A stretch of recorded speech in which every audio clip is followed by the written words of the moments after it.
Хэлж байгаа хүмүүсийн хувьд бол эхлээд төслөө цаасан дээр буулгаад яг одоо бизнесмен яг би хийж болох уу, хэр зэрэг үр ашигтай байна вэ гэдгийг тооцоолохын тулд заавал техник эдийн засгийн үндслэлээ боловсруулах хэрэгтэй. Тэгэхээр энэ хичээлээр юу үзэх вэ гэхээр хэдүүлээ техник эдийн засгийн үндслэл боловсруулах талаар тодорхой хэмжээний төсөөлөлтөй болно.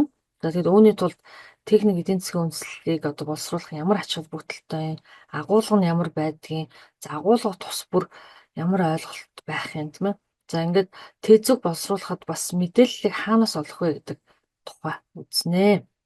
За манайхан тэзүг боловсруулж ирсэн нь ер нь гэхдээ тэзүгээ ерөөсө боловсруулахгүй хин нэг дагаж дуурайж эсвэл одоо тухайн бизнес ашигтай учраас гээд орчдөг. Тэгээ орцсон оноо өө би чадахгүй юм биш тэгээд болчдөг ч ийм тохиолдол их байгаа.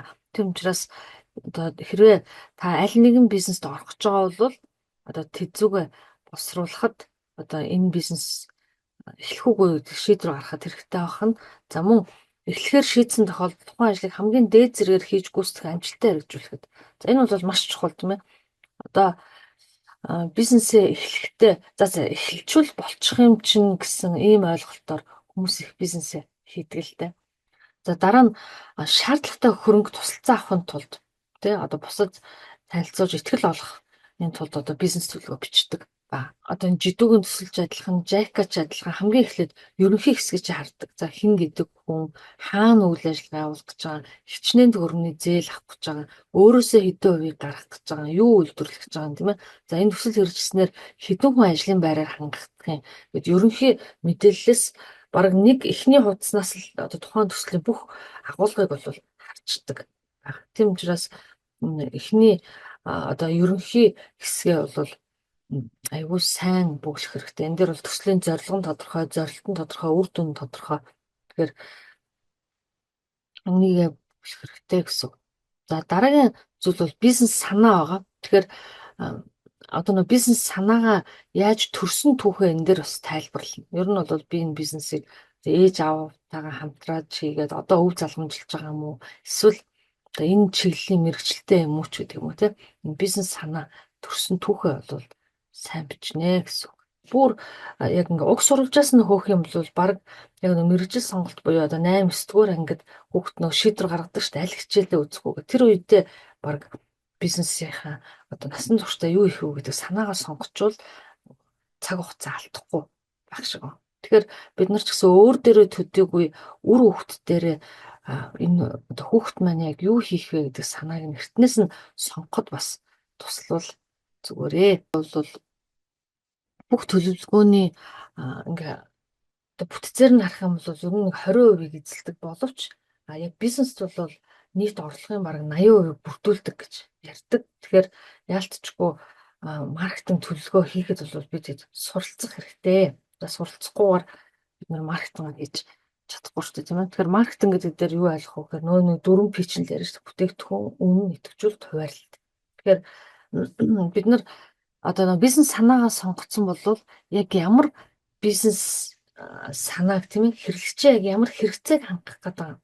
За ямар зорилт зэрэглэгч бүтээгдэхүүн үйлчилгээ хүргэх гээд байгаа гэдгийг илүү нарийн тодорхойлох хэрэгтэй. Тэгэхгүй бол ер нь дэлхийгээр дүүрнэлтэй одоо дэлхийн 8 тэрбум хүн бүгдөө л бизнес санаатай байгаа шүү дээ. Тийм ээ тэрийг илүү яг миний одоо үзүүлж байгаа үйлчлэгээ зорилттой хэрэглэгч ямар хэрэгцээг хангах вэ гэдэг чинь чухал байгаа гэсэн.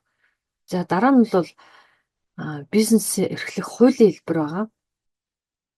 За энийг бас бид нар тодорхой үзнэ. Ер нь бол ХХК дээр одоо өчтөрсөн ингээл хүнтэй зөвлөгөө аваад явж байгаад ингэж байгаа. За би ингээ олон жил бизнес хийцээ. Миний ингээ дансаарах орлого бол ер нь өндөр байгаа. За тэгээд өшөө том зээл авах гэхээр одоо дандаа ХХК бол гэдэг. Уул нь иргэнээрээ бол би болж байгаа байхгүй. За тэгээд би зөвлөгөө өгөөд ер нь JICA батландаалт жидүү өнтрлөл дандаа компани гэдэг. Гэхдээ юу ч гэсэн юмыг яаж мэдгүй батландаалтын сан бас хувь хүнд өгж магадгүй асуу гэдгийгсэн.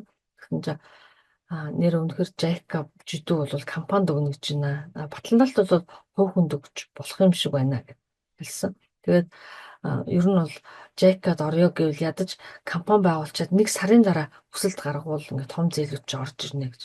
Дундаж түвшний орлоготой хүмүүс зориулсан дундаж үнэтэй юм уу эсвэл бага орлоготой хүмүүст зориулсан бага үнээр орох юм уу эсвэл тансаг зэрэглэлийн буюу одоо өндөр болон одоо чанартай, загвар хийцтэй ийм үнээр орох юм уу гэдэг бол тухайн компани өөрийнх нь үнийн бодлого. Гэвч бид нар тухайн үнийг бууруулъя гэж явсан ч тухайн компани чинь бизнес санаагаа одоо яг зорилтод хэрэглэгч яг хэнийг онилж байгаа вэ гэдгээс хамаарат явж байгаа гэсэн. Тэгэхээр сая макро орчин одоо бид нар маркетинг дээр үзэн макро орчин нөхцөл байдал амаргүй байгаа энэ үед бид нар мянга гадаад нөхцөл байдлыг өөрчлөх гээд бол биднээс хамаарахгүйгээр энэ байдал өөрчлөгдөж байгаа шүү дээ. Тэгэхээр микро буюу одоо өөрөө өөртөөхөө нөхцөл байдлыг л сайжруулахаас өөр аргагүй.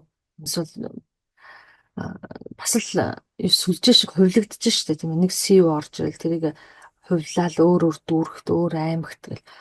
За нөө CEO за дээрэс нь том томсон ч гэдэг юм уу сүлжээ чи хувилагдахын хэрээр бас тэр оруулж ирсэн хүндээ аяг ашигтай байгаа байхгүй.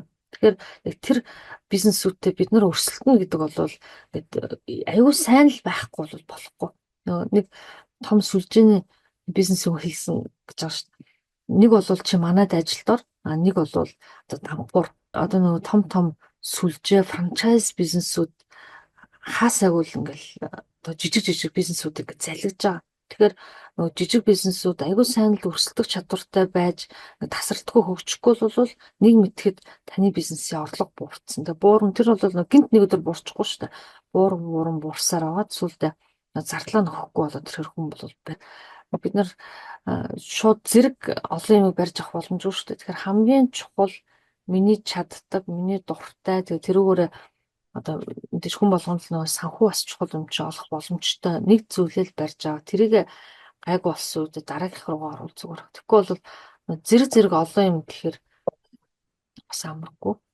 Нэг юмаа барьж